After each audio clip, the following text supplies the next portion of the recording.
అవసరం లేదనుకున్నా. ఎందుకంటే ఇరిగేషన్ మినిస్టర్ గారు మాట్లాడారు, ముఖ్యమంత్రి గారు మాట్లాడారు.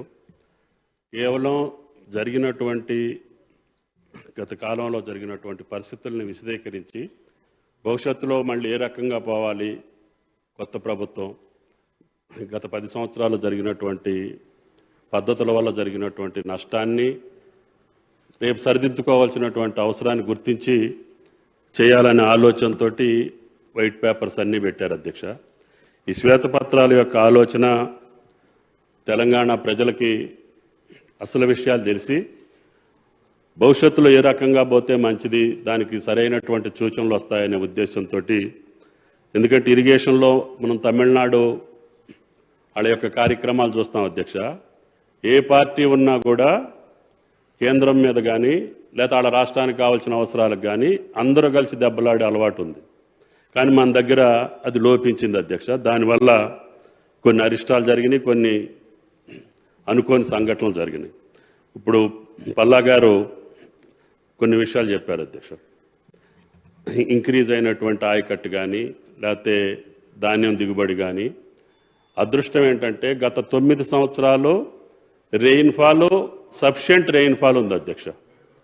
సఫిషియెంట్ కాదు, ఎక్సెస్ రెయిన్ఫాల్ ఉంది.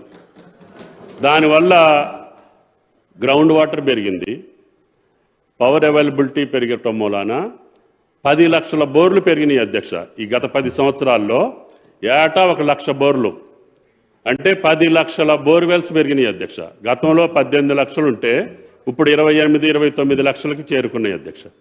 దానివల్ల 10 లక్షల బోర్ల కింద పెరిగేటటువంటి ఆయకట్టు యొక్క విస్తీర్ణం మీరు యావరేజ్ చూసుకున్నా కూడా బోర్కి 4 ఎకరాలు చూసుకున్నా 40 లక్షల ఎకరాలు ఎక్స్ట్రా వచ్చింది అధ్యక్ష.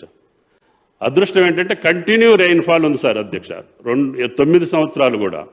దానివల్ల భూగర్భ జలాలతో పాటు బోర్వెల్స్ తోటి పాటు ఈ యొక్క ఆయకట్టు గతంలో 5 ఎకరాలు ఉంటే 2 ఎకరాలే పండించుకునేవాడు అధ్యక్ష.